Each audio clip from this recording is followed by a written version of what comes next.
আর সকাল সকাল আমরা একটু ক্যানিংয়ে যাবো বলে রেডি হয়েছি। আমার বড় মাসি মেডিকেলে ভর্তি, তাই একটু দেখতে যাবো। আরে চললেই হলো। আমরা অটো স্ট্যান্ডে এসেছি, অটোতে উঠে বসছি, আমার ছেলে, আমি আর দিদি।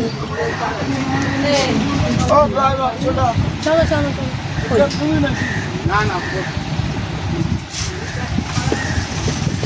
হ্যাঁ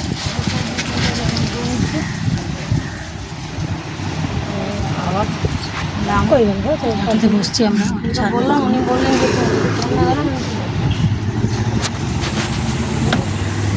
যাই না ওদের আমার ছেলে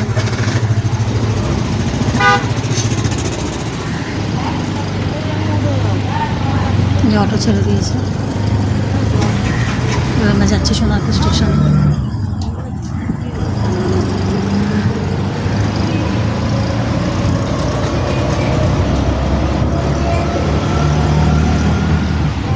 সকালবেলা রাস্তাঘাট একদম খালি, 5টা বাজে, 5:30। এখন 5:40 সোনারপুর স্টেশন। এখন আমরা স্টেশনের দিকে যাচ্ছি।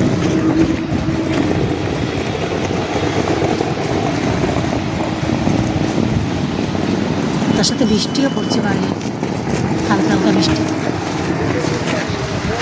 টিকিট কাউন্টারে টিকিট কেটেছি, স্টেশনে দাঁড়িয়ে আছি, 4 নম্বর প্ল্যাটফর্ম। ট্রেন আসার জন্য অপেক্ষা করছি।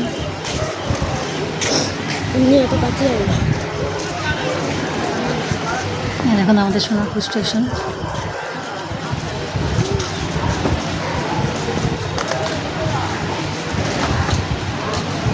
আমার ছেলে,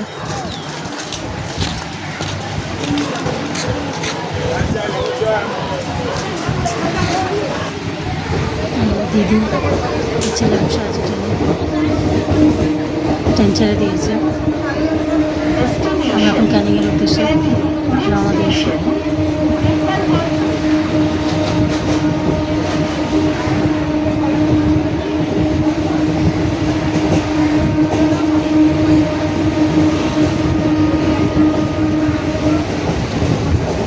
ট্রেন ফাঁকা, বেশি মানুষ নেই।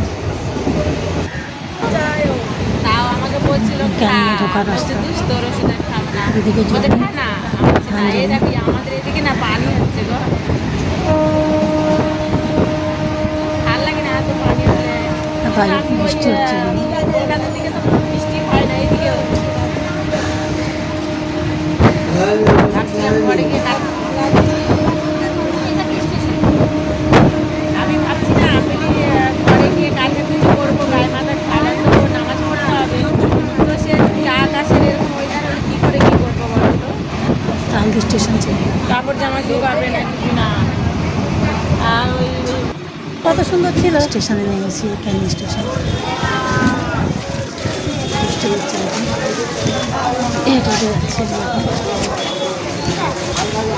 আমরা তো সকালে উঠে দেখি বৃষ্টি, আমাদের মাসি রাস্তাঘাট ভেজা, রাতে বৃষ্টি হয়েছে।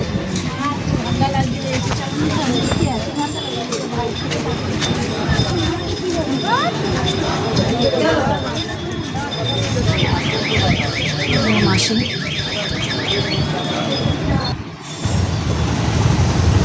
হাসপাতাল চলে এসেছে আমার মাসিকে দেখতে। মাসি মেডিকেলে ভর্তি ছিল।